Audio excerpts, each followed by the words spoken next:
spécial, ça va être plutôt un tuto. Aujourd'hui, ce que j'ai envie de te montrer, c'est comment faire des super bons rouleaux de printemps. La première chose que je veux que tu saches, c'est qu'il y a des fondamentaux que tu dois avoir dans ton placard si tu veux faire des rouleaux de printemps. La première chose, c'est des galettes de riz.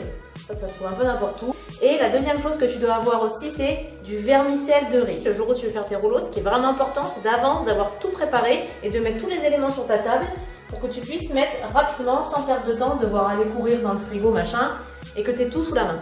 Et qui dit préparer tous les éléments, dit cuire ce que tu dois faire cuire. Par exemple, fais cuire d'avance ton vermicelle de riz parce qu'il faut qu'il soit tiède, voire froid. Il ne faut pas que c'est du vermicelle de riz chaud, sinon ça va, par exemple la salade que moi je mets dedans, ça va la cuire, ça sera moins bon. J'ai fait cuire de la courge butternut au four et je l'ai fait cuire d'avance. Pareil, il faut qu'elle soit plutôt tiède ou froide, mais pas chaude. Et maintenant que tous tes éléments sont prêts, tu vois d'ailleurs moi j'ai fait ma propre tapenade et mon propre houmous parce que j'aime bien mettre ça dans le rouleau de printemps. On va passer à la technique, regarde bien, c'est pas très compliqué mais ça demande un tout petit peu de technique. Alors tu prépares de l'eau bouillante dans ce que tu veux, moi je l'ai mis dans un saladier et tu tournes comme ça, hop, ta galette de riz, il faut qu'elle soit souple mais attention de ne pas la faire trop tremper parce qu'après c'est tout mouligasse et ça va casser. Une fois que la galette est bien comme il faut, tu vois, un peu molle, détrempée mais pas non plus à se casser, je l'étale comme ça sur un torchon humide. Le torchon doit d'abord être au préalable mouillé mais bien essoré, ok? Tu commences par mettre ton vermicelle. Hop, t'en mets la quantité que tu veux et tu le mets, tu vois, là j'ai laissé une grande partie en haut et une petite partie en bas parce que ça va être pour le roulage, je vais te montrer. Mais donc tu le mets à peu près à cette hauteur dans la galette. Ensuite, quand tu as mis ton vermicelle, tu mets de la salade. Alors, tu en mets ce que tu en veux. Hein. Les quantités, il faut que tu essayes pour savoir ce qui te plaît. Et ensuite, la salade, tu vas mettre des carottes. En tout cas, moi, c'est ce que j'aime. Mais mets ce que tu aimes. C'est ça qui est bien dans les rouleaux, c'est que tu peux mettre que ce que tu aimes. Ensuite, là, ce que j'aime, moi, c'est mettre un petit peu de tapenade.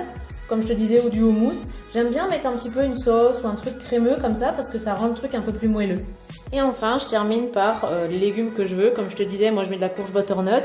Mais tu peux mettre des champignons, tu peux mettre de l'aubergine, de la courgette, hop, et là c'est prêt. Et j'ai oublié que moi j'aime bien aussi les graines de sésame, tac, un tout petit peu, graines de sésame noires. Maintenant on passe au roulage. Alors c'est important, tu prends la partie qui est en face de toi, tu mets tes doigts ici parce que l'idée c'est, tu vois, hop, de venir enrober et que tout reste bien à la même place. Hop, tu fais comme ça. Ensuite tu viens rabattre les bords, un côté, tac, puis l'autre. Et ensuite tu roules, il faut bien serrer parce que l'idée c'est qu'il soit bien serré parce que sinon quand tu vas croquer dedans ça va être tout mouligasse, ça va tomber.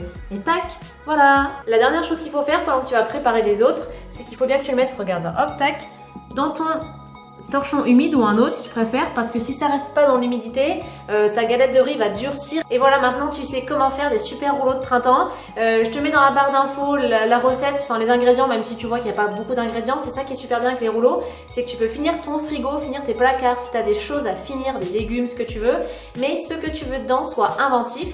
Et je te laisse tester tout ça et n'hésite pas en commentaire à me dire ce que ça a donné. Moi je te retrouve dans la prochaine vidéo pour plein de nouvelles astuces et plein de nouvelles recettes.